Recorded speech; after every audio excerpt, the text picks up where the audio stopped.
এই যে বিদ্যুতের কথা বলতেছি, আপনার জমিনের মধ্যে বছরের পর বছর যুগের পর যুগ যে বিদ্যুতের পিলার গাড়া থাকে, পল্লী বিদ্যুৎ সমিতি কি কখনো এটার জন্য আপনাকে ভাড়া দেয়? আসতে কইলেন কেন? আপনার জমিনের মধ্যে আমাদের জমিনে বিদ্যুতের খাম আছে না? আছে না নাই? তো এগুলার জন্য কি ওরা আমাদেরকে ভাড়া দেয়? এই যে আপনি যে বিদ্যুৎ আনলেন, মিটারটাকে কিনে আনেন নাই নাকি এমনি দিচ্ছেন? হয়তো কেউ গায়েবী ভাবে পাইলেও পাইতে পারে না, কারণ এখন বর্তমানে এরকম সুযোগ আছে। এই যে মিটারটা কিনে আনলেন, মিটার কিনে আনার পরে মিটারটা কি আপনার নাকি পল্লী বিদ্যুতের বাবার সম্পত্তি? কার? আপনার। অথচ সেখানে আপনি যে বিদ্যুৎ বিলটা দেন, ওখানে দেখবেন বিভিন্ন চার্জ লেখা থাকে, মিটার ভাড়া থাকে, তারপর কত রকমের। আমি আজকে মন চাইছিল ওইটা নিয়ে আসবো। এই যে হারাম ভাবে প্রতিনিয়ত কোটি কোটি টাকা আত্মসাৎ করছে, এই যে মিটার ভাড়ার নামে যে টাকাগুলো আপনার থেকে আমার থেকে নিতেছে, এটা কি বৈধ নাকি অবৈধ? আপনি জাগতেছেন না কেন? আপনি প্রতিবাদ করেন না কেন? কারণ আপনার ইমানের মধ্যে গুণে ধরছে। আপনি দল কানা, আপনি দল কানা, এই জন্য আপনি প্রতিবাদ করেন না। কিন্তু আমি দল কানা না, এই জন্য আমি হক কথা বলি। এখনো সময় আছে, জেগে উঠেন এটার বিরুদ্ধে। এরপর আসেন মোবাইলের মধ্যে যিনি যোগাযোগ মন্ত্রণালয়ের মন্ত্রী, যিনি যোগাযোগ মন্ত্রণালয়ের টেলিযোগাযোগ মন্ত্রণালয়ের দায়িত্বে আছেন, প্রতিদিন কত শত শত কোটি টাকা আত্মসাৎ করে। আপনি এমবি রিচার্জ করেছেন, মিনিট রিচার্জ করেছেন 400-500 টাকার 30 দিনের, আছে না এরকম? কিন্তু দেখা যায় 30 দিনের রিচার্জ করেছেন, এক সপ্তাহ পরে নাই, মালাকুল মউত আজরাইল আপনার অ্যাকাউন্ট থেকে সব কাটি নিয়ে চলে গেছে। কেমন? নাকি এটা শুধু আমার তাই? আপনাদের তো যায় না, আপনাদের তো যায় না। তো গেলে প্রতিবাদ করেন না কেন? আওয়াজ তোলেন না কেন? কারণ আপনি যতই আওয়াজ তোলেন, ওই সুরেরাই ঠিক মতো যখন আপনার হাতের মধ্যে 1000 টাকার নোট ধরায় দেয়, আপনি তখন সব ভুলে যান। ওরা 5 বছর আমাদেরকে কোবায়, ওরা 5 বছর আমাদের উপর জুলুম করে, আর আমরা ওদের নির্বাচনের 2-3 দিন আগে তখন একটু মিষ্টি কথা বলে আমরা সব ভুলে যাই। আছে না? সম্মানিত মুসল্লিয়ানে কেরাম, আল্লাহ এবং রাসূলের মুহিব্বিন, প্রাণ প্রিয়, দিন প্রিয় ইসলাম দরদি ভাইয়েরা, পর্দার আড়াল থেকে শ্রবণরতা, দিনের সরল মনের সকল গুণে গুণান্বিতা, পর্দানিসীন আবেদা সালেহা যাকিরা মুমিনা মা এবং বোনেরা, মহিয়ান গরিয়ান সর্বস্রষ্টা সর্বদ্রষ্টা, নবমণ্ডল ভূমণ্ডলের একচ্ছত্র অধিপতি, রাজাধীরাজ, সকল বাদশাদের মহাবাদশাহ, সম্রাটদের মহাসম্রাট, আসমান এবং জমিনের একচ্ছত্র মালিকানা যার, আমাদের জীবন এবং মৃত্যুর মালিক যিনি, আইনদাতা বিধানদাতা যিনি, সে আল্লাহর জন্য কালিমাত শুকর গুজার করছি প্রাণবন্ত আওয়াজে। সকল প্রকার জড়তা, দুর্বলতা, সংকীর্ণ মনতা, অলসতা, আবিলতাকে ঝেড়ে ফেলে ঈমানের বলে বলিয়ান হয়ে দেহের সবটুকুন শক্তিকে ঠোঁটের কাছে এনে প্রাণবন্ত আওয়াজে উচ্ছ্বসিত কণ্ঠে আমরা পড়ছি আলহামদুলিল্লাহ। হৃদয়ের সবটুকুন ভালোবাসাকে উজাড় করে দুরূদ সালাম তেলাওয়াত করছি সর্বকালের সর্বযুগের সর্বশ্রেষ্ঠ মহামানব, যার আনিত বিধানকে, যার আনিত আদর্শকে, বিধানকে জমিনের বুকে বাস্তবায়ন করার জন্যই, এই লক্ষ্যে আল্লাহ তাআলা আমাদেরকে পৃথিবীতে পাঠিয়েছেন। কথা কি বোঝা গেছে? আমরা মানুষ, আমাদেরকে সৃষ্টি করেছেন কে? আমাদেরকে বানিয়েছেন কে? আল্লাহ। কেউ কি অস্বীকার করতে পারবেন? আমাদেরকে বানিয়েছেন আল্লাহ, তার মানে আমাদের মালিক, আমাদের সৃষ্টিকর্তা তিনি। ঠিক কিনা বলেন? একটা কথা ভালোভাবে অনুধাবন করলে আপনার সামনে আর কেউ তর্ক বিতর্ক করা লাগে। আপনি নিজে বলেছেন যে আপনার সৃষ্টিকর্তা আল্লাহ, আমার সৃষ্টিকর্তা কে? তো সৃষ্টি করেছেন আল্লাহ, হাজারো নেয়ামত দিচ্ছেন আল্লাহ, কিন্তু আপনি যদি আরেকজনের জিকির করেন, আপনি আপনার ভাষায় বলেন, এটা কি কৃতজ্ঞ ব্যক্তি নাকি অকৃতজ্ঞ ব্যক্তি? আসতে কইলেন কেন? মানে আপনারা বুঝে গেছেন আমি কি বলতে চাইছি। আপনাকে সৃষ্টি করেছেন কে? আল্লাহ। ডাইনে বামে তাকায় দেখবেন কারা কারা অস্বীকার করে। আমাকে আপনাকে বানিয়েছেন কে? আমাকে আপনাকে হাজারো নেয়ামতের মধ্যে ডুবিয়ে রেখেছেন কে?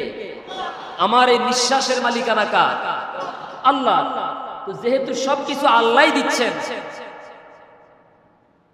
কৃতজ্ঞতা, শুকরিয়া, জিকির আজকার, এক কথায় আমার জীবনের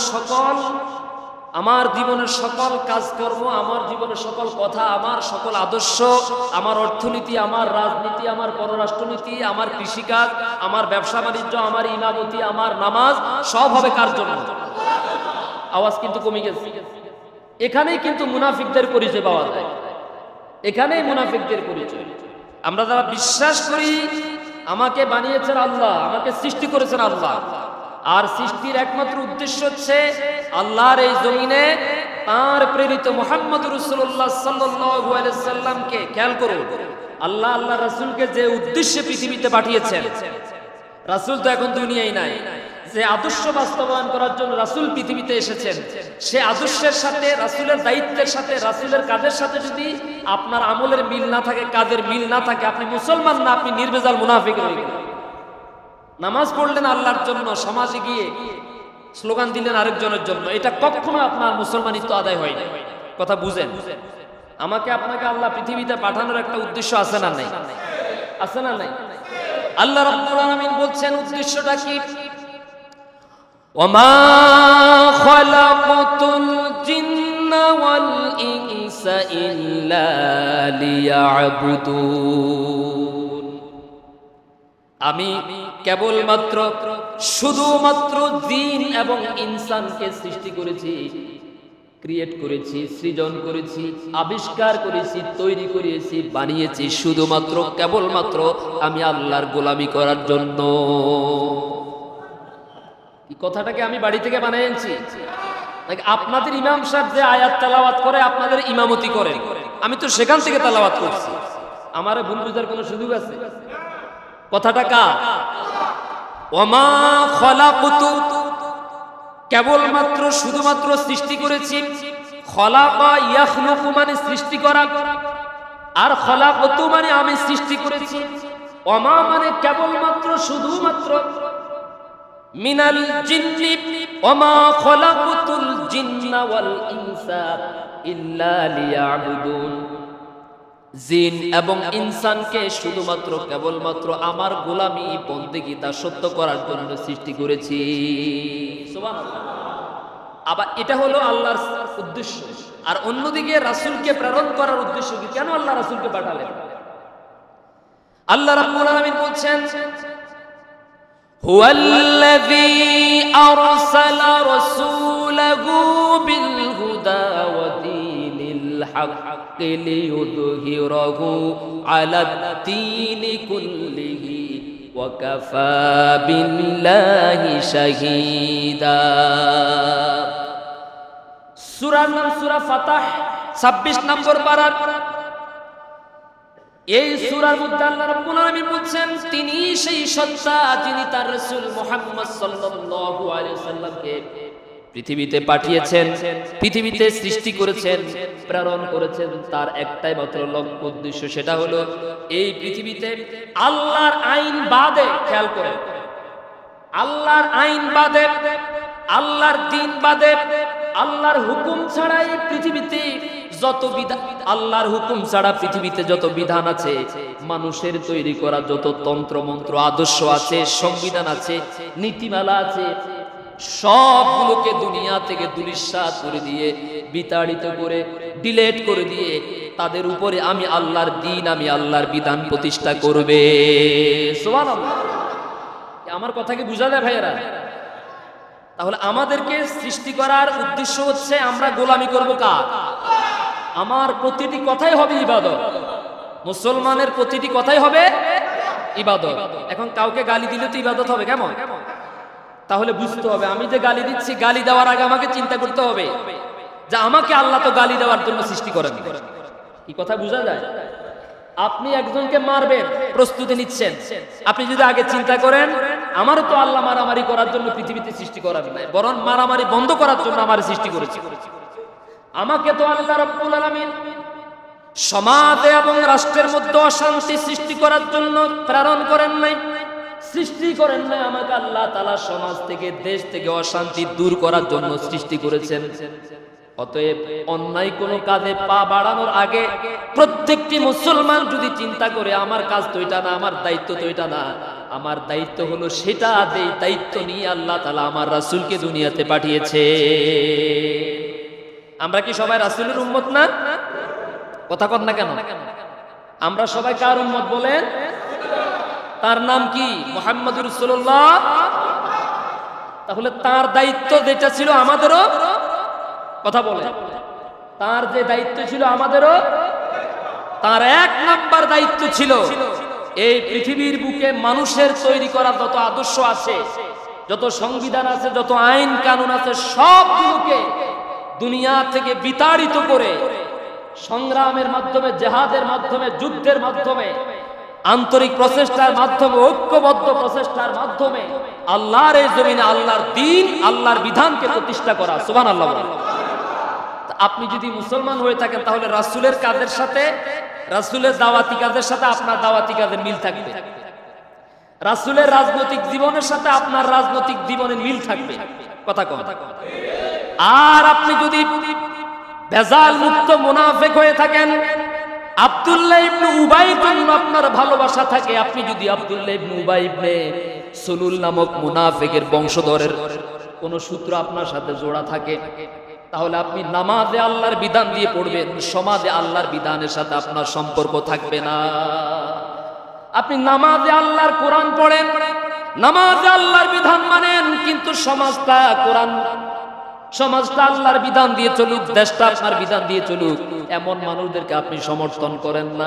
আপনি এমন মানুষদেরকে সমর্থন করেন যারা ক্ষমতায় গেলে চুরি করে, ডাকাতি করে, ধর্ষণ করে, মারামারি করে, মিথ্যা মামলা দেয়, আলেমদেরকে মারে। আপনি এমন মানুষকে ভোট দেন, এমন মানুষকে আপনি সমর্থন করেন, এমন মানুষের আপনি সঙ্গী হিসাবে তাদেরকে সাথে পরিচয় করে দিচ্ছেন, যে মানুষগুলো ক্ষমতায় গেলে আল্লাহর বিধানকে ক্ষমতায় আনার জন্য, আল্লাহর বিধানকে সংবিধানে লিপিবদ্ধ করার জন্য যাদের কোনো প্রচেষ্টাই থাকে না। কারণ আপনি এমন মানুষদেরকে সমর্থন করেন যারা ক্ষমতায় গেলে আল্লাহ যা হারাম করেছেন সেটাকে তারা বৈধতা দেয়। কথা বলেন, মিলে দেখেন আপনার চরিত্রের সাথে কার কার চরিত্রের সাথে মিলে দেয় আমি তো জানি না। আমার দলিল হচ্ছে কোরআন আর হাদিস। এখন যদি এটা আপনি আপনার সাথে মিলাবেন, আমি আমার সাথে মিলাবো, যদি বাঁচতে চান অন্তত মৃত্যুর আগে এখনো পর্যন্ত সময় আছে, সে রাস্তা পরিহার করুন। আপনি বলবেন দুনিয়াতে, মনে রাখবেন যে ব্যক্তি দুনিয়াতে যাকে সমর্থন করবে কিয়ামতের দিন তার সাথে তার হাসর হবে, তার সাথে তার চূড়ান্ত সিদ্ধান্ত হবে। সিদ্ধান্ত আপনার। মুসলমানদের জীবনের প্রতিটি কাজই যেহেতু ইবাদত, নাকি ইবাদত? ইবাদত না? ব্যবসা করা কি ইবাদত? কৃষিকাজ করা, ইমামতি করা, মুয়াজ্জিনি করা, রাষ্ট্র পরিচালনা করা, সালিশ দরবার করা, সব ইবাদত। বাথরুমে যাওয়া তো ইবাদত না? বাথরুমে যাওয়া ইবাদত না? কথা বল। আপনি যখন বাথরুমে ঢুকবেন, দোয়া নাই? একটা দোয়া নাই? টয়লেটে ঢুকার সময় একটা দোয়া নাই? যদি এই দোয়াটা পড়ে আপনি ভিতরে ঢুকেন, ভিতর থেকে বাইর হওয়া পর্যন্ত ভিতরে যতক্ষণ থাকবেন পুরাটা ইবাদত। আপনি ঘুমাবেন, এটা তো ইবাদত না? মুসলমানরা ঘুমাবে, এটা কি ইবাদত না? আল্লাহর নাম নিয়ে, আল্লাহুম্মা বিসমিকা আমুতু ওয়া আহইয়া, ও আল্লাহ আমি আপনার নামে মৃত্যুবরণ করতেছি, আবার আপনার নামে আমি জীবিত হব। তার মানে একজন মুসলমান যখন আল্লাহর নাম নিয়ে ঘুমাতে যায়, একজন মানুষ সারাটা রাত যদি সে এশারের নামাজটা জামাতের সাথে আদায় করে আল্লাহর নাম নিয়ে ঘুমায়, বান্দা সারা রাত ঘুমাবে, বান্দি সারা রাত ঘুমাবে, আরেকজন বান্দা, আরেকজন বান্দি, আরেকজন আবেদ সারা রাত দাঁড়িয়ে দাঁড়িয়ে নফল নামাজ আদায় করলে যে সওয়াব হবে, আপনি ঘুমিয়ে থাকার পরেও আল্লাহ আপনার আমল নামার মধ্যে সেই সওয়াব লিখে দিবে। এত সুন্দর একটা ইসলাম পাওয়ার পরও, এমন একটা দিন পাওয়ার পরও আপনি কোথায় দৌড়াচ্ছেন? আপনার কাছে ভালো লাগে? কয় আমি এর ভালোবাসি, এই জন্য দিই। তো আপনার, তার মানে বোঝা গেছে আপনি এখনো রাসূলের চাইতে, আপনি এখনো আপনার ওই নেতার চাইতে, ওই দলের চাইতে, ওই কর্মীর চাইতে, ওই ব্যক্তির চাইতে আপনি এখনো রাসূলকে বেশি ভালোবাসতে পারেন। যদি ভালোবাসতে পারতেন তাহলে আপনি এটাকে ডিলিট করে লাথি মেরে, যেহেতু এই মানুষ ক্ষমতায় গেলে মদের পক্ষে লাইসেন্স দেয়, বৈধতা দেয়, ঠিক কিনা বলেন? দেয় না? দেয় কিনা বলেন?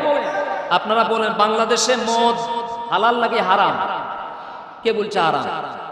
হালাল নাকি হারাম? এটা হালাল, বাংলাদেশের জন্য হালাল, কিন্তু আল্লাহর সংবিধানে মদ কি? আরো জোরে বলে। ঢাকা শহরে কি মদের বার নাই? গত পরশুদিন মোবাইলে দেখলাম, সোশ্যাল মিডিয়াতে সরাসরি দুই মহিলা গুলশানে মদের বারের সামনে মদ এমন খানা খাইছে, এত খাইছে, টাল এমন টাল হয়েছে, টাল হইতে গিয়ে একটার চুল আর একটা ধরে রেখেছে, কেউ কারো ছাড়া না। শেষ পর্যন্ত পুলিশ দুইজনকে গ্রেফতার করছে। এই পর্যন্ত কথা কি বুঝাতে পেরেছে? এখন এই দেশের উপরে শান্তি আসবে কেমনে? এই দেশের উপরে রহমত নাজিল হবে কেমনে? রহমতের দরজা তো আমরাই বন্ধ করে রেখেছি। আমি আর আপনি বন্ধ করি না, আমি আর আপনি যাদেরকে সমর্থন করে ক্ষমতায় বসাইছে ওরা বন্ধ করে রেখেছে। কথা বলে, ওরা যদি খাঁটি মুসলমান হতো, ইমানদার হতো, ওরা বলতো আল্লাহর সংবিধানে মদ হারাম, তাহলে আমার 90% মুসলমানের দেশে মদ বিক্রির লাইসেন্স দেওয়া যেতে। আপনারা কি বলেন? তাহলে বোঝা গেল আল্লাহ কোরআনে বলেছেন, যারা নিজেদেরকে ইমানদার দাবি করে, মুসলমান দাবি করে, কিন্তু এদের অধিকাংশ কাফের হয়ে গেছে, এদের অধিকাংশ মুশরিক হয়ে গেছে, এদের অধিকাংশ মুনাফিক হয়ে গেছে। মুনাফিক কি? যে ব্যক্তি দুইটা চেহারা থাকে। এক এক হাদিসে এক এক মুনাফিকের এক এক চরিত্র তুলে ধরেছেন, এক এক আয়াতে মুনাফিকদের এক একটা চরিত্র তুলে ধরেছেন। এক হাদিসে নবীজি সাল্লাল্লাহু আলাইহি ওয়াসাল্লাম বলেন, মান কানা লাহু ওয়াজহান ফিদ দুনিয়া, যার দুনিয়াতে দুইটা চেহারা থাকবে, দুইটা রূপ থাকবে। আছে না নাই? আছে না নাই? আমাদের সমাজের অধিকাংশ মানুষের রূপ হচ্ছে দুইটা, একটা হচ্ছে বাহ্যিক রূপ আর একটা হচ্ছে ভিতরগত রূপ। আছে না নাই? আপনি তাকে বুঝার কোনো কায়দা নাই, বুঝার কোনো পদ্ধতি। সে আপনার সামনে একরকম, আপনার পিছনে আরেক রকম। আপনার সামনে আসলে কয় যে হুজুর আমি আপনার সাথে আছি, চালান আপনি। আবার যখন আপনার পিছনে চলে যায় কয় যে এগুলো কোনো ওয়াজ। আছে না নাই? আছে না নাই? এখন খেয়াল করেন, যার রূপ হবে দুইটা, যারে মসজিদেও পাওয়া যাবে আবার যাত্রার গানেও পাওয়া যাবে, এটাই মুনাফিক। এটাই কি না? এরকম লোক কি, এরকম নেতা কি আমার দেশে নাই?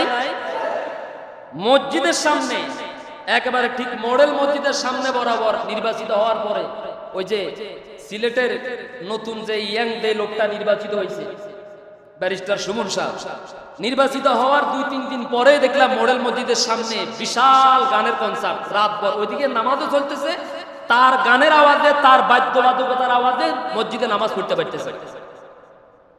তাহলে যেই লোকটার নামাজেও পাওয়া যায় আবার গানের কনসার্টে পাওয়া যায়, এটা কি মুসলমান নাকি মুনাফিক? এরকম মুনাফিক কানাডা, আমেরিকা, লন্ডনে আছে, বাংলাদেশে একজনও নাই। আমার বন্ধুগণ, আজ গোটা পৃথিবীতে একটা রোগ, আন্তর্জাতিক মানের একটা রোগ, যে রোগটার নাম হচ্ছে মুনাফিকি। এই মুনাফিকির কারণে মুসলমানরা সফল হতে পারে না, ঠিক কিনা বলেন? এই মুনাফিকের কারণে সমাজ উন্নতি হতে পারে না। এই মুনাফিকের কারণে একটা দল তার কাঙ্ক্ষিত জায়গায় যেতে পারে না। এই মুনাফিকদের কারণে একটা প্রতিষ্ঠান তার কাঙ্ক্ষিত জায়গায় যেতে পারে না। কারণ আপনার সামনে আসলে আপনার, আপনার পিছনে চলে গেলে আবার ওর। আছে না নাই? আল্লাহ রাব্বুল আলামিন নবীজি মুহাম্মদুর রাসূলুল্লাহ সাল্লাল্লাহু আলাইহি ওয়াসাল্লামকে ডেকে বলেন, সূরাটার নাম হলো সূরা আল আহজাব। শুধু আমি ওয়াজ করেছি, আপনি বাড়িতে চলে যাবেন, বিষয়টা যেন এমন না হয়। একজন মুসলমান হিসেবে আপনার দায়িত্ব এই কথাগুলো বাড়িতে গিয়ে মিলাবেন। সূরার নাম হচ্ছে সূরা আল আহজাব। 1 নাম্বার আয়াত, আল্লাহ রাব্বুল আলামিন নবীজি সাল্লাল্লাহু আলাইহি ওয়াসাল্লামকে লক্ষ্য করে বলছেন, ইয়া আইয়ুহান নাবিয়্যু তাকিল্লাহ ওয়া লা তুতি'ল কাফিরিনা ওয়াল মুনাফিকিন। হে নবী, হে আমার হাবিব, হে আমার নবী, আপনি আল্লাহকে ভয় করেন। বিষয়টা লক্ষ্য করেন, দুনিয়ার কোন দেশের সাধারণ মানুষকে লক্ষ্য করে আল্লাহ তাআলা কথাটা বলেন নাই, আল্লাহ বলেছেন স্বয়ং তার নবীকে লক্ষ্য করে। তার মানে সত্য কথার ব্যাপারে, অন্যায়ের ব্যাপারে আল্লাহ তার নবীর সাথে পর্যন্ত আপোষ করেন নাই। সুবহানাল্লাহ। হে নবী, আপনি আল্লাহকে ভয় করেন। ওয়ালা তুতি'ল কাফিরিন ওয়াল মুনাফিকিন, আপনি কাফেরদের আনুগত্য করবেন না, কাফেরদের অনুসরণ করবেন না, কাফেরদের নীতি নৈতিকতা নীতিমালা আপনি মানবেন না, তাদের তৈরি করা সংবিধান আপনি মানবেন না। ওয়াল মুনাফিকিন, আর মুনাফিকদেরও আপনি অনুসরণ করবেন না, মানবেন না। আল্লাহু আকবার বলেন। আল্লাহ স্বয়ং তার রাসূলকে বলেছেন কাফেরদের আনুগত্য করা যাবে না, অনুসরণ করা, তাদের হুকুম মানা। এখন 90% মুসলমানের দেশে আমরা যেই হুকুম যে সংবিধান মানি, এটা কি আল্লাহর রচিত সংবিধান নাকি মানুষের রচিত সংবিধান বলেন? এটা তো ইংরেজদের রেখে যাওয়া সংবিধান। এটা কাদের রেখে যাওয়া সংবিধান? আপনারা বোধহয় বেজার হয়ে গেছে।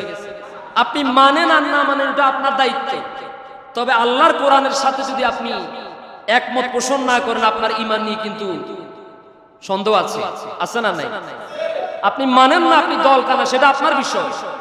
আপনি নেতা কানা, আপনি কর্মী কানা, এটা আপনার বিষয়, কিন্তু কোরআনে আছে, আপনাকে মানতে হবে, বিশ্বাস করতে হবে, ঠিক কিনা বলেন? নাকি আমি এই এলাকা থেকে উপজেলা চেয়ারম্যানের জন্য দাঁড়াবো?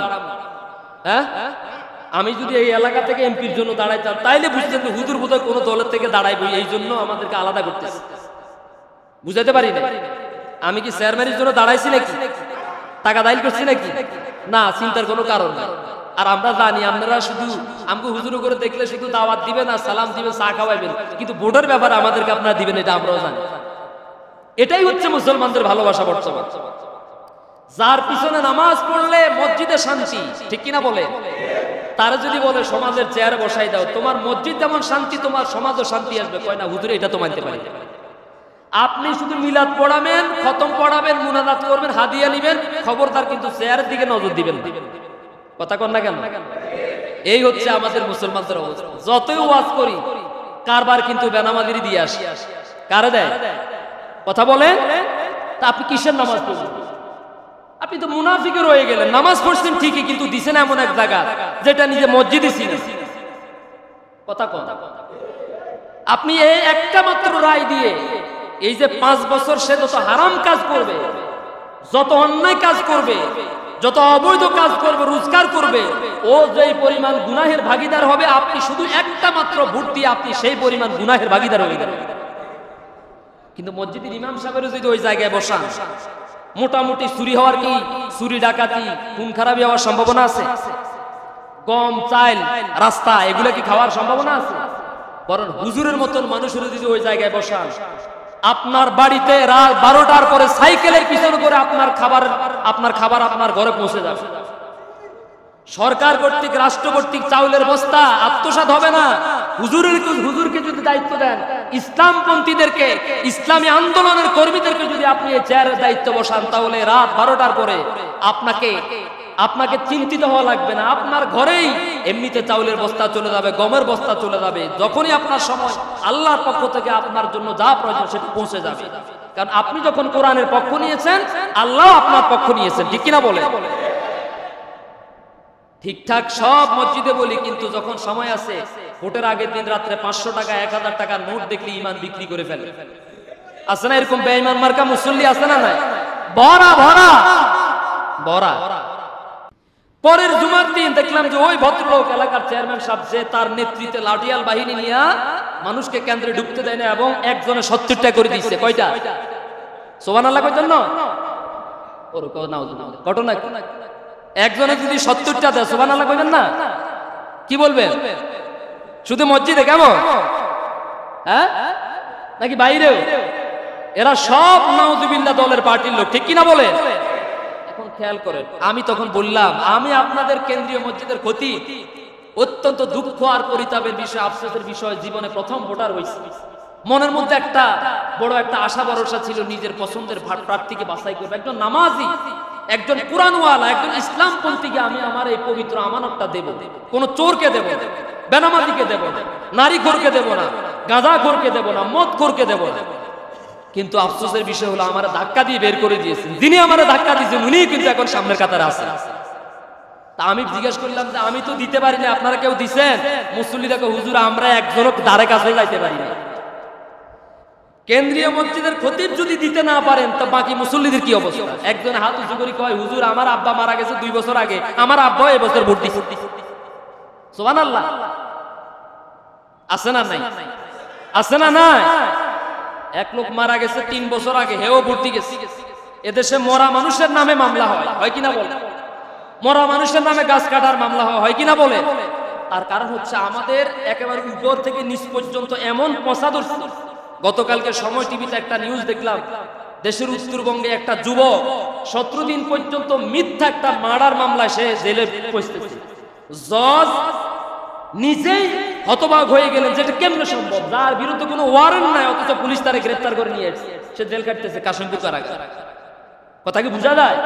তাহলে বুঝেন যে কোরআন এবং ইসলাম সুন্নাহর দেশের মধ্যে না থাকার কারণে যারা আমাদের দায়িত্বে আছে, যারা চেয়ারে বসে আছে, এরা কোরআন বুঝে না, এদের কাছে ইসলাম না, এদের কাছে দ্বীন না থাকার কারণে আজ সর্বত্র অন্যায় অশান্তিতে ভরপুর। আছে না? আছে না? নাই? আমাকে আপনাকে সচেতন হওয়া লাগবে, এখনো সময় আছে। মুনাফিকি নীতি পরিহার করুন। নামাজ যদি আল্লাহর কোরআন দিয়ে নামাজ পড়েন, সমাজও সে আল্লাহর কোরআন দিয়ে চলবে। কোনো সন্দেহ আছে? মানতে রাজি আছেন সবাই? নামাজ চলে কার বিধান দিয়ে?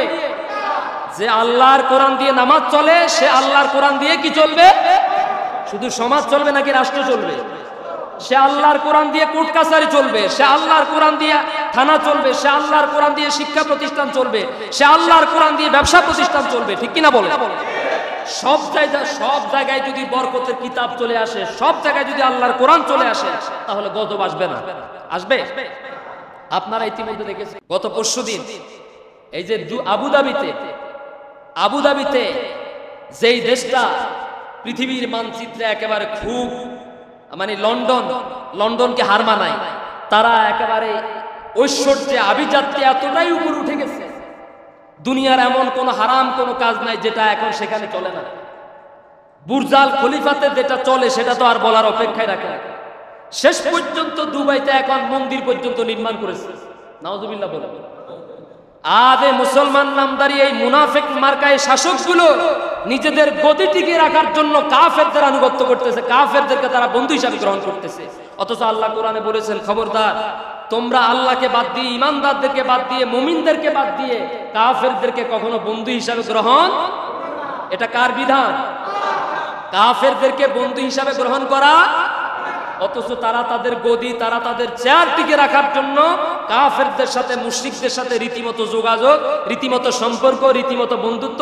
এমনকি এই মুসলমান দেশের মধ্যে, সেখানে তারা এই আরবের উপদ্বীপের মধ্যে, আরব আমিরাতের মধ্যে তারা মন্দির পর্যন্ত নির্মাণ করেছে। নরেন্দ্র মোদী গত পরশুদিন গিয়ে মন্দির উদ্বোধন করে এসেছে, পরের দিনে আল্লাহর গজব শুরু হয়ে গেছে। এখন চতুর্দিকে সব পানি আর পানি, পানি এখন সরতেছে না। কারণ ইতিপূর্বে এই আবুধাবি কখনো এমন আবহাওয়ার সম্মুখীন হয় নাই, এমন পরিস্থিতির শিকার হয় নাই যে বিদ্যুৎ চলে গেলে বিকল্প কি চালাবে, এরপরে বন্যা শুরু হলে, প্লাবন শুরু হলে বিকল্প কি রাস্তা তৈরি করা দরকার, এগুলো তারা কিচ্ছু জানে না। যার কারণে এখন পানিতে ভাসতেছে আবুধাবি। এটা কার গজব? কারণ কাফের আল্লাহকে বাদ দিয়ে ওইদিকে ফিলিস্তিনের মুসলমানদের জন্য তাদের কোনো একটা কথা নাই। ওরা একই প্লেটের মধ্যে বিশাল বিশাল খাসি নিয়ে খায়, এরপরে পুরাটা ফেলে দেয়। আর ওইদিকে ফিলিস্তিনের অবুঝ শিশুরা খাবার তো দূরের কথা, ঘাস পর্যন্ত, লতা পাতা পর্যন্ত পায় না। এদের কোনো মাথা ব্যথা? পার্শ্ববর্তী দেশ জর্ডান যখন ইরান তার প্রতিবাদ করেছে, সেখানে মুসলমানদের পক্ষ অবলম্বন না করে জর্ডান মুসলিম দেশ, সে নিজে আবার ইসরায়েলের পক্ষ অবলম্বন করেছে, যা রীতিমতো গোটা বিশ্বের মুসলমানদেরকে হতবাক করে দিয়েছে। এই মুনাফিক মার্কা মুসলমানদের কারণে ইসলাম সামনে আগাইতে পারে না। কি বলেন আপনারা? ঠিক না? যুগে যুগে মুনাফিকদের কারণে ইসলাম পিছনে নেমে আছে। আপনি আপনার নামটা মুনাফিকের খাতায় আছে কিনা আপনি দেখেন। আপনি নিজেকে আল্লাহর বান্দা বলতেছেন, আপনি নিজে আল্লাহর কোরআন দিয়ে নামাজ পড়তেছেন, আল্লাহর কোরআন দিয়ে মুনাজাত করেন, আল্লাহর কোরআন দিয়ে খতম করেন, সব কিছু করেন, কিন্তু যখন আপনাকে সমাজ, নামাজ অর্থাৎ মসজিদের সিঁড়ি থেকে নামলে এখন আর আপনি আল্লাহর বিধান মানেন না, রাসূলের তরিকা মানেন না, আপনি কোন যে আমি নির্দিষ্ট এক নেতাকে ভালোবাসি। আপনার নেতা যেই দিন মারা গেছে সেই দিন যে ফজর নামাজ পড়ছে, এই ব্যাপারে আপনি কি গ্যারান্টি দিতে পারবেন? আপনার নেতা যেই দিন মারা গেছে সেই রাত্রি যে মদ খায় না, আপনি কি এই ব্যাপারে গ্যারান্টি দিতে পারবেন? আপনি যেই দলের প্রতিষ্ঠাতার অনুসরণ করেন, সে যখন মারা গেছে আপনি কি এটা গ্যারান্টি দিতে পারবেন? সে যে 5 ওয়াক্ত নামাজ দিচ্ছিল, সে যে কোরআনের পক্ষের লোক ছিল, গ্যারান্টি দিতে পারবেন? অতএব মরার পরে যিনি যেই দল করেছেন, যেই দল সমর্থন করেছেন, মরার পরে কবর রাখার সময় ওই নেতার নাম, ওই দলের নাম রেখেই তাকে কবর রাখতে হবে। বিসমিল্লাহি ওয়া আলা মিল্লাতি রাসূলিল্লাহ, এই কথা যদি মসজিদে হারামের ইমাম সাহেবকে এনেও যদি দিয়া রাখেন, কোনো লাভ হবে না। কারণ আপনার সারাটা জীবন কোন নেতার আদর্শ ছিল আপনার বুকে কে জানে? আরো জোরে বলেন। প্রত্যেকটা মানুষের ভিতরে আলাদা আলাদা একটা দলের আদর্শ কাজ করে কিনা বলেন? এটা হতে পারে, করতে পারেন, তবে মনে রাখবেন মুহাম্মদুর রাসূলুল্লাহ সাল্লাল্লাহু আলাইহি সাল্লামের দলের আদর্শ যতক্ষণ পর্যন্ত এখানে না থাকবে, বাইতুল মোকাররমের খতিবকে দিয়ে জানাজা পড়ান, ওই ভোলা থেকে হেমায় পীর সাহেবকে এনে পড়ান, আর ওনার হাতে আপনি কবর রাখেন না কেন? সরমনায় পীর সাহেবকে আনেন না কেন? জামাত ইসলামীর আমির সাহেবের হাত দিয়ে কবর রাখেন না কেন? আল্লাহর কসম, যদি নবীজি সাল্লাল্লাহু আলাইহি সাল্লামের আদর্শের সাথে, নবীজি সাল্লাল্লাহু আলাইহি সাল্লামের দলের সাথে, আল্লাহর কোরআনের সাথে যদি আপনার মিল না থাকে, আল্লাহর কসম, কবরে যত দোয়াই করি আপনাকে রাখা হোক না কেন, কিয়ামতের দিন ওই দলের সাথে আপনার হাসর নসর হবে। কি কোনো সন্দেহ আছে? কোনো সন্দেহ নেই। বলবেন হুজুর আপনি এইভাবে বলেন কেন? আমি তো আপনাদের দায়িত্বশীল, আমি না বললে আপনাদেরকে জাগাবে, নাহলে তো কিয়ামতের দিন 1 নম্বর মামলা আমার বিরুদ্ধে দেবেন। হুজুর আমাদেরকে জাগাই নাই, হুজুর আমাদেরকে সচেতন করে নাই, সতর্ক করে নাই, নাহলে আমরা ঠিক হয়ে যেতাম, এটা আপনারা বলবেন। এজন্য আমি আমার দায় থেকে সরে দেওয়ার জন্য, আমি নিজেকে বাঁচাবার জন্য কথাগুলো সত্য এবং সুন্দরকে উপস্থাপন করতেছি। এক কথায় আবার বলছি, যিনি দুনিয়াতে যেই নেতার আদর্শের সৈনিক অনুসারী, কিয়ামতের দিন তার সাথে তার হাসর হবে, কোনো সন্দেহ? বুঝতে পেরেছেন? আমি কি আপনাদেরকে বলছি যে আমি একটা দল করি, আপনারা আমার দলের অনুসরণ করেন বলছি? আপনাকে আল্লাহ একটা বিবেক দিয়েছেন, আপনি বুঝেন কোন দলটা ক্ষমতায় আসলে সংসদে আল্লাহর কোরআন আর নবীদের আদর্শ দিয়ে চলবে, কোন দলটা ক্ষমতায় আসলে দেশ থেকে দুর্নীতি দূর হয়ে যাবে, ধর্ষণ দূর হবে, অন্যায় অবিচার হবে না, মানুষকে গুম খুন করা হবে না, কোন দলটা আপনি রাতের বেলা তাহাজ্জুদ নামাজ পড়ে সেই নামাজের মধ্যে সেজদায় গিয়ে মোরাকাবায় পড়ে যান, দেখবেন যে আপনার বিবেকের মধ্যে সেই দলটার নাম চলে আসবে। আমার এই বাংলাদেশে স্বাধীনতার পর থেকে আজকের দিন পর্যন্ত এমন এমন কয়েকজন এমপি ছিলেন, বিশেষ করে 2 জন মন্ত্রী ছিলেন, যখন ফখরুদ্দিন মঈনুদ্দিন আহমদ সরকারের আমলে পুরা সিরিনি অভিযান দিয়া দুর্বীক্ষণ যন্ত্র দিয়ে দুর্নীতিবাজদেরকে দেশ থেকে খুঁজে খুঁজে বের করা হয়েছে। গোটা বাংলাদেশের 56,000 বর্গ মাইলের মধ্যে 2 জন মন্ত্রী এমন ছিল যাদেরকে প্রতিনিয়ত সিরিনি অভিযান দিয়ে, যাদেরকে প্রতিনিয়ত দুর্বীক্ষণ যন্ত্র দিয়ে যাচাই বাছাই করার পরেও 1 কোটি টাকা তো দূরের কথা, 1 পয়সা দুর্নীতি তাদের মন্ত্রিত্বের 5 বছরের জীবনে পাওয়া যায় না। সুবহানাল্লাহ। আর এটাই তাদের জন্য অভিশাপ হয়ে দাঁড়িয়েছে, এটাই তাদের শাহাদাতের কারণ হয়ে দাঁড়িয়েছে, কারণ তারা ছিল সত্যপন্থী। এভাবে যদি আর 10টা বছর তাদেরকে সুযোগ দেওয়া হতো, বাংলাদেশ হতো মদিনার রাষ্ট্রের মতো ইনশাআল্লাহ। কিন্তু আর যেদিকে তাকাবেন সেদিকে চোর আর চোরে ভরা। পত্রিকার পাতা খুলেন, মাদারবাড়ি বিদ্যুৎ কেন্দ্রের, তাপ বিদ্যুৎ কেন্দ্রের তার কাটার জন্য কেসি লাগবে। কি লাগবে? কেসি কাটার জন্য, তার কাটার জন্য কেসি লাগে না? একটা কেসির দাম সর্বোচ্চ 7 থেকে 8,000 টাকা, কিন্তু 2টা কেসির দাম উড়াইছে ভাই 10 লাখ টাকার কাছাকাছি। কি সুবহানাল্লাহ নাকি নাউজুবিল্লাহ? আরো আসতে বলে। এরপরে আসেন দুর্নীতি কাকে বলে। শুধু আমাদের মুনাফিক কেন বললাম? আমরা ওয়াজ মাহফিলে বলি হ হুজুর ঠিক আছে, আপনি যা বলেন আপনার সাথে আমরা একমত, কিন্তু ওই যে বললাম ভোটের আগে দিন রাত্রি ঈমান বিক্রি করে ফেলেন, এই জন্য মুনাফিক বলেছি। আপনাদেরকে বলি না, যারা এই কাম করে তাদেরকে মনে কষ্ট নিবেন। এই যে আমরা যারা সমকালীন একটা ইস্যু, এই যে বিদ্যুতের কথা বলতেছি, আপনার জমিনের মধ্যে বছরের পর বছর, যুগের পর যুগ যে বিদ্যুতের পিলার গাড়া থাকে, পল্লী বিদ্যুৎ সমিতি কি কখনো এটার জন্য আপনাকে ভাড়া দেয়? আসতে করলেন কেন? আপনার জমিনের মধ্যে, আমাদের জমিনে বিদ্যুতের খাম আছে না? আছে না নাই? তো এগুলার জন্য কি ওরা আমাদেরকে ভাড়া দেয়? এই যে আপনি যে বিদ্যুৎ আনলেন, মিটারটাকে কিনে আনেন নাই নাকি এমনি দিচ্ছেন? হয়তো কেউ গায়েবী ভাবে পাইলেও পাইতে পারে, কারণ এখন বর্তমানে এরকম সুযোগ আছে। এই যে মিটারটা কিনে আনলেন, মিটার কিনে আনার পরে মিটারটা কি আপনার নাকি পল্লী বিদ্যুতের বাবার সম্পত্তি? কার? আপনার। অথচ সেখানে আপনি যে বিদ্যুৎ বিলটা দেন, ওখানে দেখবেন বিভিন্ন চার্জ লেখা থাকে, মিটার ভাড়া থাকে, তারপর কত রকমের, আমি আজকে মন চাইছিল ওইটা নিয়ে আসবো। এই যে হারাম ভাবে প্রতিনিয়ত কোটি কোটি টাকা আত্মসাৎ করছে, এই যে মিটার ভাড়ার নামে যে টাকাগুলো আপনার থেকে আমার থেকে নিতেছে, এটা কি বৈধ নাকি অবৈধ? আপনি জাগতেছেন না কেন? আপনি প্রতিবাদ করেন না কেন? কারণ আপনার ইমানের মধ্যে গুণে ধরছে। আপনি দল কানা, এই জন্য আপনি প্রতিবাদ করেন না, কিন্তু আমি দল কানা না, এই জন্য আমি হক কথা বলি। এখনো সময় আছে, জেগে উঠেন এটার বিরুদ্ধে। এরপর আসেন মোবাইলের মধ্যে যিনি যোগাযোগ মন্ত্রণালয়ের মন্ত্রী, যিনি যোগাযোগ মন্ত্রণালয়ের টেলিযোগাযোগ মন্ত্রণালয়ের দায়িত্বে আছেন, প্রতিদিন কত শত শত কোটি টাকা আত্মসাৎ করে। আপনি এমবি রিসার্চ করেছেন, মিনিট রিসার্চ করেছেন 400-500 টাকা, আর 30 দিনের আছে না এরকম? কিন্তু দেখা যায় 30 দিনের রিসার্চ করেছেন, এক সপ্তাহ পরে নাই, মালাকুল মউত আজরাইল আপনার অ্যাকাউন্ট থেকে সব কাটি নিয়ে চলে গেছে। কেমন নাকি? এটা শুধু আমার যায়, আপনাদের তো যায় না, আপনাদের তো যায় না। তো গেলে প্রতিবাদ করেন না কেন? আওয়াজ তোলেন না কেন? কারণ আপনি যতই আওয়াজ তোলেন, ওই সুরেরাই ঠিক মতো যখন আপনার হাতের মধ্যে 1000 টাকার নোট ধরায় দেয়, আপনি তখন সব ভুলে যান। ওরা 5 বছর আমাদেরকে কোবায়, ওরা 5 বছর আমাদের উপর জুলুম করে, আর আমরা ওদের নির্বাচনের 2-3 দিন আগে যখন একটু মিষ্টি কথা বলে আমরা সব ভুলে যাই। আছে না নাই? আমার বন্ধুগণ, এই জন্য আল্লাহ যেহেতু আমাদেরকে সৃষ্টি করেছেন আল্লাহর ইবাদতের জন্য, আপনি যে রাজনীতি করবেন, আপনি যে মিছিল করবেন, সেটাও যেন আপনার ইবাদত হয়। অতএব এমন একটা দল আপনাকে সমর্থন করা লাগবে, যেই দলে গেলে আল্লাহর তাকবীরের স্লোগান দেয়। আছে না নাই? আছে না নাই? এখন আপনি যেই দল করেন, ওই দলে জীবনে কোনোদিন নারায়ে তাকবীর আল্লাহু আকবার স্লোগান দেয় নাই, বরং যারা যারা নারায়ে তাকবীর আল্লাহু আকবার বলে তাদেরকে খুঁজে খুঁজে বাড়ি থেকে অ্যারেস্ট করাইয়া দেয়। কথা কন? আছে না না? আপনি ঠিক মতো একজন নামাজি মানুষ, দাড়িওয়ালা টুপিওয়ালা মানুষ, আপনি ঠিক মতো ওই লোকটার কাছে আপনার ভোটটা আমানতটা রেখে আসলেন। এটা কি মুসলমানিত্বের কাজ করলেন নাকি মুনাফিকের কাজ করলেন? আপনি তো মুসলমান, আপনার রাজনীতি হবে ইসলামী রাজনীতি। কথা বলেন। আমি মুসলমান, আমার ব্যবসা হবে ইসলামী ব্যবসা বাণিজ্য। কথা কন। আমি মুসলমান, আমার ব্যাংকিং ব্যবস্থা হবে ইসলামী ব্যাংকিং ব্যবস্থা।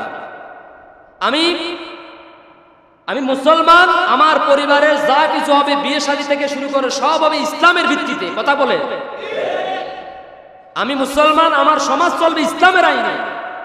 কিন্তু আমি নিজের মুসলমান দাবি করি, অথচ আমার সমাজ চলতেছে লেনিন, কার্ল মার্কস, মাও সেতুং, তারপরে ম্যাকিয়াভেলি, জন লক, রুশো, এই হাবিজাবি দুনিয়ার যত রাষ্ট্র চিন্তাবিদ আছে, ওদের আদর্শ, ওদের তৈরি করা, ওদের রেখে দেওয়া সংবিধানের আলোকে, নীতিমালার আলোকে আপনিও চলেন, পরিবারও চালান, সমাজও চালান, দেশও চালান। আছে না নাই? কি নিয়ে আল্লাহর সামনে দাঁড়াবেন? কোন চেহারা নিয়ে আল্লাহর সামনে দাঁড়াবেন? বলবেন আল্লাহ আমার তো কবর রাখার সময় বলছে বিসমিল্লাহ ওয়া আলা মিল্লাতি রাসূলিল্লাহ, এই কথা বলে কি পার পাওয়া যাবে? কখনো। আসুন, ফিরে আসুন। বিবেক দিয়েছেন আল্লাহ তাআলা। বাজারে গেলে 1 কেজি আলু কেনার জন্য আপনি পুরা 1 বস্তা আলু থেকে বাছাই করে করে 1 কেজি আলু নেন। আপনি আলু কোনটা ভালো কোনটা পচা আপনি নির্ণয় করতে পারেন। 1 কেজি বেগুন কেনার জন্য আপনি 1 বস্তা বেগুন মাটিতে ঢেলে তারপরে যাচাই বাছাই করে 1 কেজি আপনি বেগুন নেন। কিন্তু আপনি আল্লাহ আপনাকে এত বড় একটা বিশাল জান্নাত দিবেন, আল্লাহ এত বড় বিশাল একটা নিয়ামত আপনাকে দান করবেন, অথচ আল্লাহ বুঝি আপনার ঈমান, আপনার আমল বুঝি যাচাই বাছাই করবেন না। আপনি দুনিয়াতে কোন দল করেছেন, কাকে নেতা বানিয়েছেন, কার অনুসরণ করেছেন, কার সাথে বন্ধুত্ব করেছেন, কেমন ব্যবসা বাণিজ্য করেছেন, আপনার নীতিমালা কেমন ছিল, এগুলো আল্লাহ যাচাই বাছাই করবেন না? কি বিশ্বাস করেন সবাই? প্রত্যেকের আমল নামা আছে না নাই? বিসমিল্লাহি ওয়া আলা মিল্লাতি রাসূলিল্লাহ, যা কপালে যা আছে তোর কপালে আছে। এজন্য আমি অন্তত বুঝে শুনে এই কাজটা করি, আগে জিজ্ঞাসা করি ওর দল কোনটা ছিল, ওর দল যেটা, যেই দলের প্রতিষ্ঠাতা। ধরেন আমি একটা দল করি, আমার দলের একজন প্রতিষ্ঠাতার নাম আছে, ঠিক আছে, সারাটা জীবন আমি তার আদর্শ বাস্তবায়ন করার জন্য লাফালাফি করছি, দৌড়াদৌড়ি করছি, মানুষের মারছি, মানুষের দৌড়াইছি, এক কথায় অনেক কিছু করছি আমি। তো মারা যাওয়ার সময়, এখন কবরে রাখার সময় যদি বলে যে রাসূলুল্লাহর দলের লোক, এটাকে মিথ্যা কথা হবে নাকি সত্য কথা হবে? জোরে বলে। আমি তো রাসূলের দল করার জন্য কখনো আন্দোলন করি নাই, সংগ্রাম করি নাই। আমার বক্তব্য, আমার লেখা, আমার চিন্তা চেতনা সব ছিল আরেকজনের জন্য, কিন্তু মাটি দেওয়ার সময় বলতেছে রাসূলুল্লাহর দলের কথা। কত বড় ডাহা মৃত্যুক এই জাতি!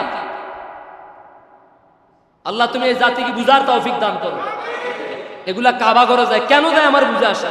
কেন যায় আমার বুঝে আসা? কেন যে শয়তানরে পাথর মারে আমার বুঝে আসতেছে? কেন যে সাফা মারোয়া সাই করে আমার বুঝে আসতেছে না? কি পড়ে আর কি বুঝবে? ওখানে যাওয়ার পরে তো একজন, ওখানে গিয়ে সেখান থেকে যিনি হজ বুঝবেন, যদি প্রকৃত অর্থে ওনার উমরা, ওনার হজ কবুল হয়ে থাকে, এই ব্যক্তি জীবনে আর কোনোদিন মানব রচিত মতবাদের পক্ষে, মতাদর্শের পক্ষে কথা বলতে পারে না। জোরে বলেন ঠিক কিনা?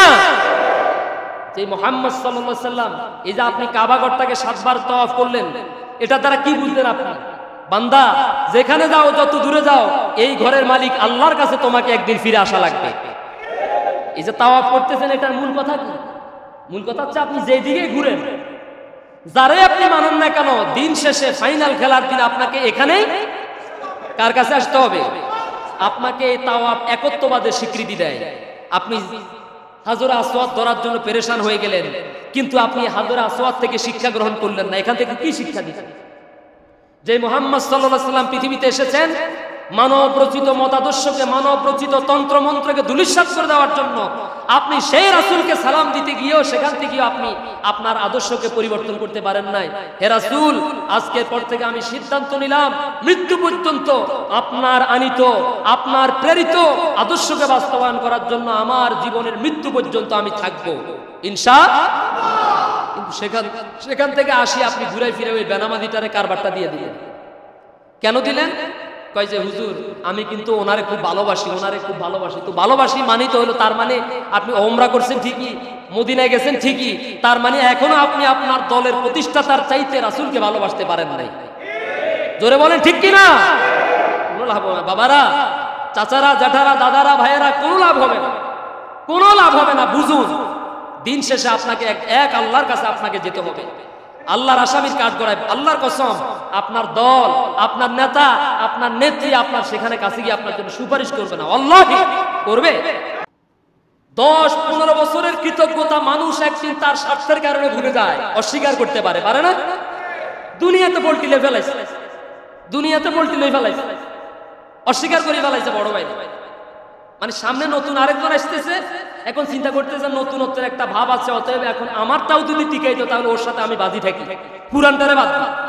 আমি চিন্তা করলাম আমার নিজের চোখের দেখা এই মহিলা মুহূর্তের মধ্যে কারবার লই ফেলাইল। আমার ভাইয়েরা, হাসার জন্য বলি নাই, শুধু বুঝার জন্য বলছি। দুনিয়াতে আপনার দল আপনার সাথে বেঈমানি করবে, করে না? কথা বলে করে না? যতক্ষণ পর্যন্ত আপনার মেধা আছে, দল ততক্ষণ পর্যন্ত আপনাকে ব্যবহার করবে। যতক্ষণ পর্যন্ত আপনার টাকা আছে, দল আপনাকে মূল্যায়ন করবে। যতক্ষণ পর্যন্ত আপনি মিছিলে লোক আনতে পারবে, ততক্ষণ পর্যন্ত আপনার মূল্যায়ন হবে, হবে কিনা বলেন?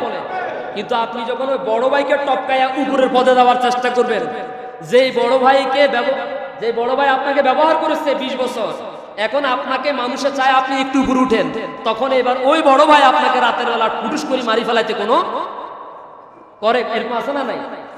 গত পরশুদিন আমাদের লক্ষ্মীপুরের চন্দ্রগঞ্জে একটা ছাত্র সংগঠনের 2 গ্রুপের কলেজ সভাপতির পদ নিয়ে একটা ডাইরেক্ট গুলি করে মারা ফেলেছে, সামনাসামনি গুলি করে মেরে ফেলেছে। আমি আশ্চর্য হয়ে যাই, এরপরে কি আমার ছাত্র ভাইয়েরা কি তাদের অন্তরের নজরটা কি খুলবে না? এদেশের ছাত্র ভাইয়েরা কি এরপরে তাদের বিবেককে জাগ্রত করবে না? ওদের হাত ধরে ইসলাম আজ এ পর্যন্ত এসেছে, ইসলাম তাদের জন্য হা করে তাকিয়ে আছে, মদিনায় মুহাম্মদ সাল্লাল্লাহু আলাইহি সাল্লাম তাদের জন্য দোয়া করে গেছেন। সেই যুবকরা আজকে আল্লাহর কোরআন বাদ দিয়ে, ইসলাম বাদ দিয়ে, মুহাম্মদ সাল্লাল্লাহু আলাইহি সাল্লামকে বাদ দিয়ে, সাহাবায়ে কেরামদের আদর্শ বাদ দিয়ে, তারা মানুষের তৈরি করা আদর্শ বাস্তবায়ন করার জন্য নামাজ বাদ দিয়ে, রোজা বাদ দিয়ে, পর্দা বাদ দিয়ে লাফালাফি করতেছে প্রতিনিয়ত, ঠিক কিনা বলেন? এই যে একটা ছেলেকে মেরে ফেললো, মাস্টার্সের ছাত্র, মা বাবার একমাত্র সন্তান, এই সন্তানকে মানুষ বানাতে গিয়ে কত কষ্ট মা করেছেন, কত কষ্ট বাবা করেছেন। এই সন্তান তার মা বাবার ভবিষ্যতের একটা স্বপ্ন ছিল, ঠিক কিনা বলেন? কিন্তু দলের একটা পদের জন্য তুমি কি এখনো তোমার বিবেকের দরজা খুলবে না? এই সামান্য একটা পদের জন্য তোমার দলের কর্মীরা তোমাকে গুলি করে মেরে ফেলে, এরপরে তুমি কি এখনো সেখান থেকে ফিরে আসবে না? তুমি কি দেখো না এদেশে অনেক ইসলামী সংগঠন আছে, কোন ইসলামী সংগঠনের কর্মীরা পদের জন্য, পদবীর জন্য একজন আরেকজনকে গুলি করে মারছে? তুমি আমারে বলো, আছে এরকম কোন নজির আছে? নাই। অতএব হে আমার জাতি, মুনাফিক হয়ে মৃত্যুবরণ করবেন না। আসুন আমরা মুসলমান হয়ে মৃত্যুবরণ করব। আল্লাহ তাআলা যেন আমাদেরকে কবুল করেন, জোরে কোন আমিন। আমার বন্ধুগণ, আল্লাহ রাব্বুল আলামিন বলছেন, وَإِذَا لَقُوا الَّذِينَ آمَنُوا قَالُوا آمَنَّا وَإِذَا خَلَوْا إِلَى شَيَاطِينِهِمْ قَالُوا إِنَّا مَعَكُمْ إِنَّمَا نَحْنُ مُسْتَهْزِئُونَ। মুনাফিকরা যখন মুমিনদের সাথে মিলিত হয়, মুমিনদের সাথে এক জায়গায় জড়ো হয় তখন তারা বলে আমরা তো আপনাদের সাথে আছি, আমরা আপনাদের লোক। আর যখন ইসলামের দুশমনদের সাথে মিলিত হয় তখন তাদের সামনে গিয়ে বলে, তাদের কাছে গিয়ে বলে আমরা তোমাদের সাথে আছি। তখন ওরা যদি জিজ্ঞেস করে তাহলে তোমরা তো ওদের সাথে ছিলে, কয় যে আমরা তো তাদের সাথে শুধুমাত্র তিরস্কার করেছি, আমরা তাদের লোক না, আমরা মূলত তোমাদের লোক, তবে তাদের সাথে আমরা উপহাস করেছি। এরকম লোক আছে না নাই? আছে না নাই? এই দলেও আছে, সেই দলেও। বড় ভাইয়ের পক্ষেও কথা বলে, ছোট ভাইয়ের পক্ষেও কথা বলে, কয় যে যা হবে আগের দিন রাত্রে নির্ধারণ। কথা আছে না নাই? সব দিকে কথা বলে। ওর কাছে গেলে কয় যে বড় ভাই আমি আপনার সাথে আছি। এবার ছোট ভাইয়ের কাছে গেলে কয় যে আরে এটা তো ধোঁকাবাজি করছি, বুঝোস না, ওখানে কিছু কথাবার্তা তো হয়, ওই কথাগুলো আমি ওখানে না মিশলে এই কথাগুলো তো আমি তোমার কাছে আনতে পারতাম না। আছে না নাই? এরপর আল্লাহ রাব্বুল আলামিন বলছেন, এই মুনাফিকরা যদি মারা যায়, ওয়ালা তুসাল্লি আলা আহাদিন মিনহুম মাতা আবাদান ওয়ালা তাকুম আলা কবরিহি। রাসূলকে আল্লাহ তাআলা লক্ষ্য করে বলেন, এমন কোন মুনাফিক মারা গেলে আপনি তার জানাজা পড়াতে যাবেন না, আর ওয়ালা তাকুম আলা কবরিহি, তার কবরের কাছে আপনি দাঁড়াবেন না। কারণ যুগে যুগে ইসলামের যত ক্ষতি হয়েছে তার মধ্যে ৯৫% ক্ষতি হয়েছে মুনাফিকদের মুনাফিকিতার কারণে। এই যে নবাব সিরাজউদ্দৌলা যে পতন হয়েছে, আপনারা যারা ইসলামের ইতিহাস পড়েছেন, এই পতনের পিছনে কারণটা কি, মূল কারণটা কি বলেন? কিসের কারণ? মুনাফিকের কারণ। আপন জনেরা নবাবের সাথে বেঈমানি করেছে পদের আশায়। কিসের আশায়? আসলে কি পদ দিছে নাকি তাদের মৃত্যু আরো ভয়ঙ্কর ভাবে হয়েছে?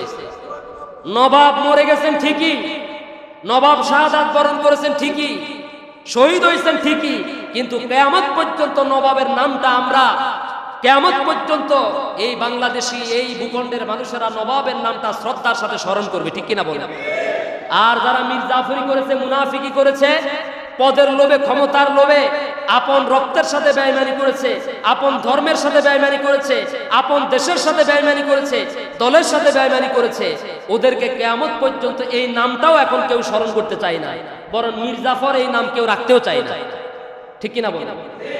অতএব মুনাফিক মারা গেলে তাদের জানাজা পড়বেন না, তাদের কবরের পাশে দাঁড়াবেন না, কারণ তাদের চেহারা দুইটা, তাদের চেহারা নামাজে একরকম, আবার তাদের চেহারা সমাজে গেলে আরেক রকম।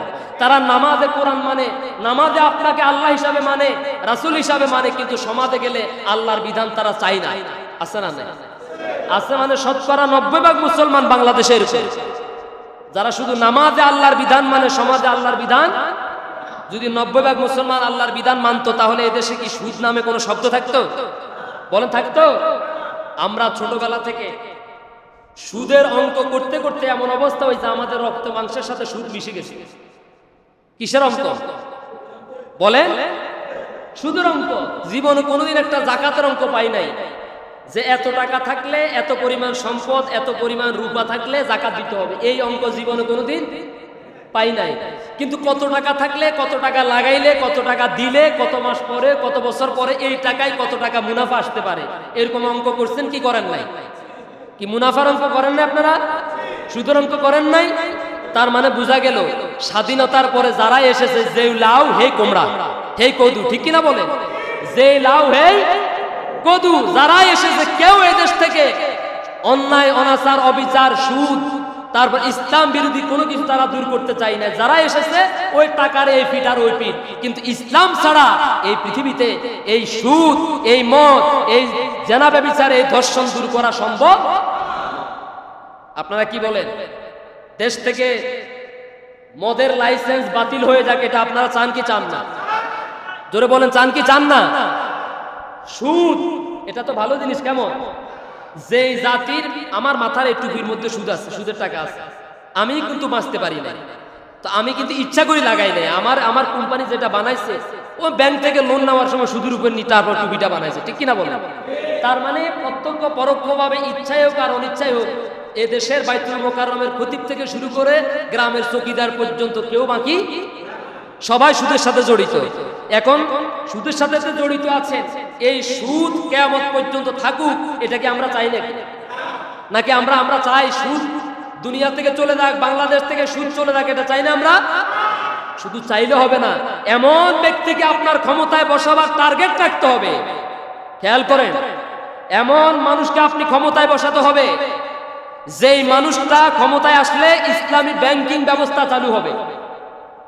এমন মানুষকে আপনি ক্ষমতায় বসান যে মানুষটা আসলে কোনো দেশের কাছ থেকে ভিক্ষা আনা লাগবে না। এদেশের প্রতিটি মানুষকে জনশক্তি হিসাবে গড়ে তোলা হবে। আমি তো প্রায় বলি, এদেশের 56,000 বর্গ মাইলের প্রতিটি ইঞ্চি স্বর্ণের চাইতে দামি। এদেশের মাটির নিচে সম্পদে ভরা, ঠিক কিনা বলে? মাটির নিচে যেমন সম্পদে ভরা, মাটির উপরে আবার ডাকাইতেও ভরা। কথা কন না কেন? এখন এই মাটির নিচের সম্পদকে যদি আপনি ভালোভাবে কাজে লাগাতে হয়, তাহলে মাটির উপরে যে ডাকাতগুলো আছে এগুলার আগে সাইজ করতে হবে। কি করতে হবে? এখন সাইজ কেমনে করবেন? সাইজ তো ওটার মধ্যে তো ওরাই বসে। সাইজ যারা করবে, ডাকাতদেরকে সাইজ করার জন্য যাদেরকে রাখা হয়েছে, ওরা নিজেরা আরো বড় ডাকাত আছে না? এজন্য একজন মুসলমানের চূড়ান্ত সিদ্ধান্ত থাকবে, তার মনের একটা নিয়ত থাকবে, যতক্ষণ পর্যন্ত আল্লাহর এই জমিনে প্রতিটি ভূখণ্ডে প্রতিটি জায়গায় আল্লাহর দ্বীন কায়েম না হবে, আল্লাহর বিধান কায়েম না হবে, ততক্ষণ পর্যন্ত কোনো মুসলমান থামে থাকতে পারে না। সে সংগ্রাম করবে, সে জিহাদ করবে, সে প্রচেষ্টা করবে। ইনশাআল্লাহ রাজি আছেন তো? ইনশাআল্লাহ। আমি বলেছি, এবার আপনি বাড়িতে যাওয়ার সময় চিন্তা করবেন যে হুজুরতে কইল কি আমার আসলে কি আমার হিংসা করি বললো, নাকি আমার বিদ্বেষ করি বললো, নাকি আমার বাঁচাবার জন্য বলেছে। একটু চিন্তা করবেন, একটু চিন্তা করবেন। আপনার এই হাত দিয়ে আপনি যা কিছু করেন, যেখানে যা কিছু রাখেন, এই হাতটা কিন্তু আল্লাহর পক্ষ থেকে আমানত। আল্লাহ ইচ্ছা করলে এটারে প্যারালাইজ দিয়ে এটারে অচল করে দিতে পারে। পারেন না? পারেন কিনা বলেন? এই পবিত্র আমানত 5 বছরের জন্য একটা আমানত একজনকে দিবেন, দেওয়ার সময় ভেবে চিন্তে দিবেন। এ যদি আসে, কি পরিমাণ সন্ত্রাস, নৈরাজ্য, গ্যাং, কি পরিমাণ অন্যায় অশান্তি বাড়তে পারে, কি পরিমাণ মারামারি কাটাকাটি বাড়তে পারে, অথবা কি পরিমাণ শান্তি আসতে পারে, এগুলো চিন্তা ভাবনা করে তারপরে দিবেন। আর যদি মনে করেন যে না, যেই লাউ সেই কদু, তাহলে আপনি ওই সময়টা বাড়িতে বসে বসে নফল ইবাদত করেন, সব পাবেন। কি বলেন? যদি মনে করেন যে না একটাও ভালো না, তাহলে আপনি ওই মুহূর্তে 2 রাকাত নামাজ পড়ে আল্লাহর কাছে দোয়া করেন যে আল্লাহ এমন মানুষ ওমরের মতো তৈরি করে দাও। কার মতো?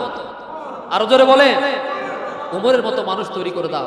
আমার ভাইয়েরা, গভীর রজনীতে, গভীর রাত্রে হযরত ওমর ইবনুল খাত্তাব রাদিয়াল্লাহু তাআলা মদিনার রাস্তা দিয়ে হাঁটছেন। হাঁটতে হাঁটতে গিয়ে দেখলেন একটু দূরে একটা তাঁবুর ভিতরে টিম করে বাতি জ্বলছে, আর এক মহিলার গলার আওয়াজ ভেসে আসছে।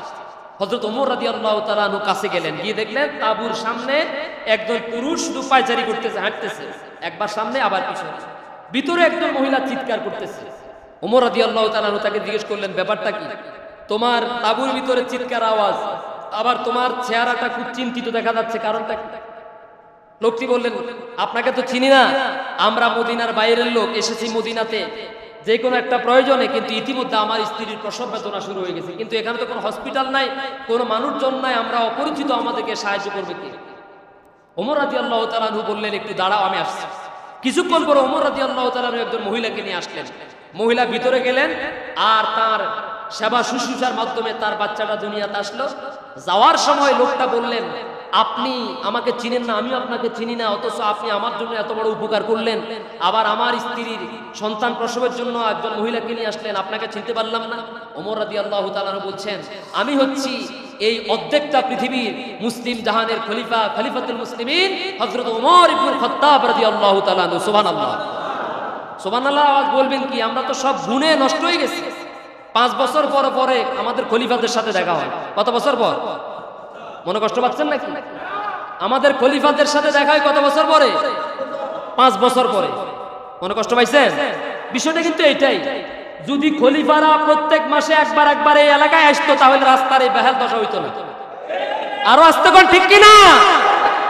আমাদের খলিফারা যদি প্রত্যেক মাসে একবার আমাদের জনগণের খবর নেওয়ার জন্য আসতো, তাহলে রাস্তাঘাটের এই অবস্থা। এই যে আপনাদের এই রাস্তাটা, আমার মনে হয় 20 বছর হাত দেয় না এখানে। এই বছর এই রাস্তায় বোধহয় 20 বছরের কণা ডালে নাই। আপনারা ভালো জানেন, আল্লাহ জানে কি রিস্কের উপর আসতে হয়, কি ভয়ঙ্কর এক পরিস্থিতি। বাংলা বাজার থেকে খাসারাট রাস্তার মাথা পর্যন্ত ছেলে এবং বাবা যদি মোটরসাইকেলে যায়, আর ওখানে বাজারে গিয়ে যদি মোটরসাইকেল থেকে নেমে বাবা তার ছেলে চেহারার দিকে তাকায়, বাবা ছেলে একজন আরেকজনকে চিনার কোন কায়দা নাই। কথা কোন না? আন্তর্জাতিক মানের পাউডার আছে না নাই? আর আমাদের খলিফারা যখন এই এলাকাতে আসে, এই এলাকা মানে আমার এলাকার কথা বলতেছি, আপনাদের এলাকার কথা না, আমি তো আপনাদের এলাকার ভোটার না, আমার এলাকার কথা বলতেছি। তো ওদের গাড়ির নিচেতে স্প্রিং বেশি, এজন্য গর্ত যত খাদা কুন্ডা যত বেশি হোক না কেন ওদের গায়ের মধ্যে মালুম হয় না। এজন্য ওরা মনে করে আমি যে অবস্থায় আছি এলাকার মানুষও সেই অবস্থা আছে। এ হচ্ছে আমাদের খলিফাদের অবস্থা। এখন ওমর রাদিয়াল্লাহু তাআলা বলছেন, দেখেন একজন অপরিচিত মানুষ রাতের বেলা মানুষের অবস্থা দেখতেছেন হাঁটি হাঁটি।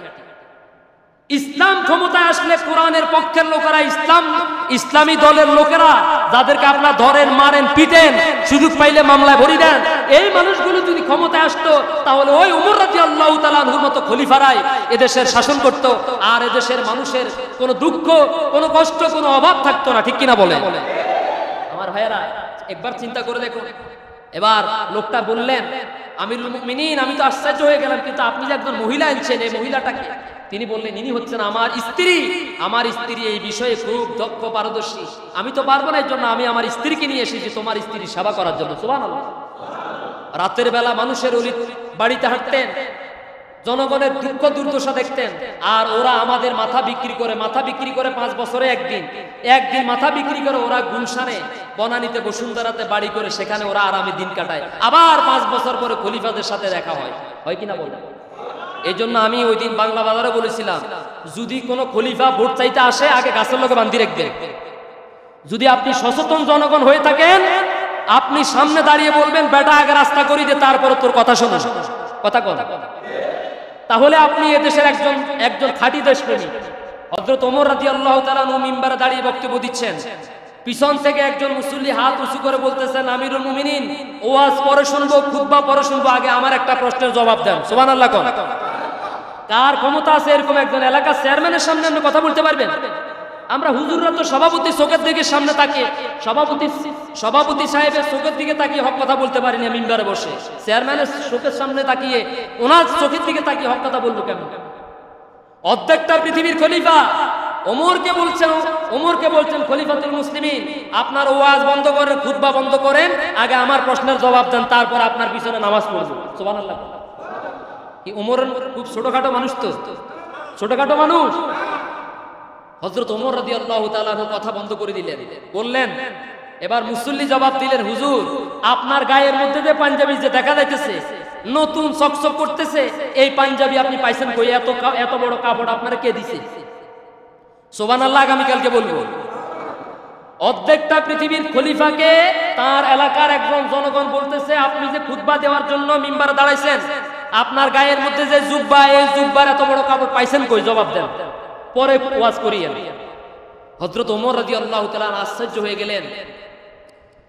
পিছন থেকে আরেকজন ওমর রাদিয়াল্লাহু তাআলার ছেলে আব্দুল্লাহ ইবনে ওমর রাদিয়াল্লাহু তাআলা হাত উঁচু করে বললেন, আব্বা বলেন না, বলছেন, আমিরুল মুমিনিন, আপনি যদি আমাকে একটু অনুমতি দেন তাহলে এই আমার ভাইয়ের প্রশ্নের জবাবটা আমি দিতে পারি। বললেন, দেওয়া গেল।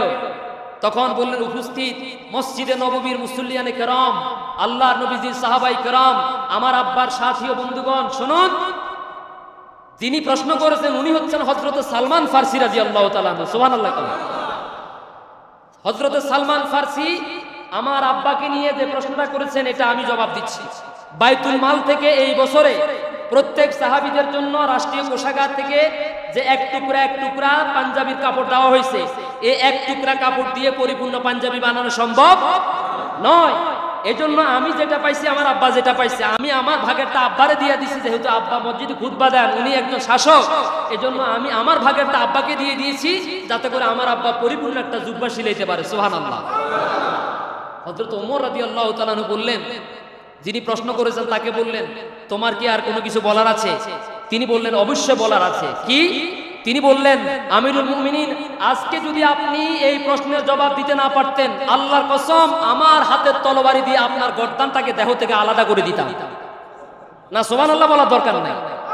সোরের দেশে সুবহানাল্লাহ বলবেন কি জন্য? বললে তো সোরদের পক্ষে যায়। সুবহানাল্লাহ বলতে গেলে তো সোরদের পক্ষে যায়, যাবে না? এদেশ কি চোরের দেশ নাকি ওলি আল্লাহর দেশ বলেন? সত্যি কথা বলেন, ওলি আল্লাহর দেশ নাকি চোরের দেশ? গোটা দেশ এখন চোরদের দখলে। কাদের দখলে? চোরদের দখলে।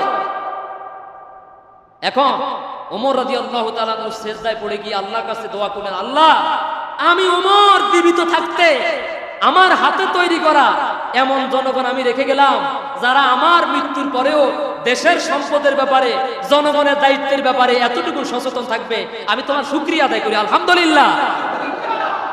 আর আমার দেশে হলে কি করতো? এই মনটা টনটা বাবলা ডাবলা তোরা কে কোনা না আসছ, ওরা এত বড় সাহস দিছে কে আমার নিয়ে প্রশ্ন করা? আমি গাড়ি কিনছি কই থেকে, ওরা কি জবাব দিতে হবে? আজকে রাত্রে সাইজ করে ফেলবি, কথা কোন আছে না? না, নির্বাচিত হওয়ার আগে ওনার গালের মধ্যে কাউয়া ঠোক দিলেও এক টুকরা গোস্ত পাওয়ার কথা না। নির্বাচিত হওয়ার 2 মাসের মধ্যে এখন উনি গাঁট ফিরাইতে পারে না, সব তেল আর তেলে ভরা, সব তেল মানুষের, ঠিক কিনা বলে? এখন উনি নিজেও ফাজারু চালায়, ওনার ছেলেও চালায়, ওনার বউ চালায়, ওনার হালাহমদি সবাই এখন সরকারি গাড়ি চালায়, আছে না? নাই। এরপরে কোটি কোটি টাকার মানুষের টাকা আত্মসাৎ করে সেটা দিয়ে ওনারা এখন আরামায় এসে গাড়ি বাড়ি, কোনো অভাব নাই। সব আমাদের, সব কার? আমাদের। আমাদের। আসুন, আজ যে কথাটুকু বলেছি, মুনাফিকের চরিত্র থেকে নিজেকে হেফাজত করুন, ঈমান নিয়ে মৃত্যুবরণ করুন, সচেতন হন, সতর্ক হন। আল্লাহর আদালতে যেহেতু একদিন দাঁড়াতে হবে, আল্লাহর সামনে যেহেতু যেতে হবে, অন্তত আল্লাহর একজন পরিপূর্ণ খাঁটি বান্দা, নবীজি সাল্লাল্লাহু আলাইহি ওয়াসাল্লামের একজন আদর্শের একজন সৈনিক হিসাবে, আমি জিয়াউর রহমানের সৈনিক নয়, আমি শেখ মুজিবুর রহমানের সৈনিক নয়, আমি জেনারেল ওসমানীর সৈনিক নয়, আমি অন্য কোন দলের নেতার সৈনিক, আমি আসামা আব্দুর রবের সৈনিক নয়, আমি আব্দুল মান্নানের সৈনিক নয়, আমি মুহাম্মদুর রাসূলুল্লাহ সাল্লাল্লাহু আলাইহি ওয়াসাল্লামের সৈনিক। এটাই আমার গর্ব, এটাই আমার অহংকার। জোরে কোন ঠিক কিনা? যদি আমি জিয়াউর রহমানের আদর্শের সৈনিক হয়ে থাকি, মারা যাওয়ার সময় বিসমিল্লাহ ওয়া আলা মিল্লাতে জিয়াউর রহমান, কথা ফাইনাল। কথা কি বুঝাতে পেরেছি? কারণ সারা জীবন ওয়াজ করুম, কিন্তু আসলটা যদি বুঝাইতে না পারি তো ওয়াজ করে তো লাভ নাই। তো আসলটা বলছি, আর জিয়াউর রহমানের কথা বলছি, ইয়ার আর ক্ষমতাই নাই, ইয়ার আর কোনো সমস্যাও নাই, ডরও নাই। কথা কি বুঝাতে পারছি? বাকি ওয়ালার কথা কইলাম না আর।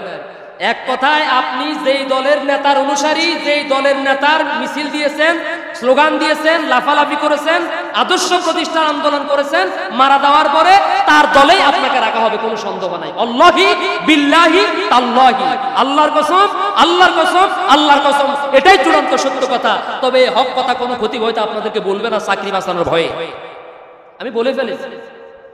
আল্লাহ তাআলা যেন আমাদেরকে দুনিয়ার কোন নেতার অনুসারী না হয়ে শুধুমাত্র মুহাম্মদ সাল্লাল্লাহু আলাইহি ওয়াসাল্লামের অনুসারী হওয়ার তৌফিক দান করুন। জোরে কোন আমিন। হাদা মা ইনদি ওয়াল ইলমু ইনদাল্লাহ আলাইহি তাওয়াক্কালতু ওয়া ইলাইহি উনীব। আসসালামু আলাইকুম ওয়া রাহমাতুল্লাহি।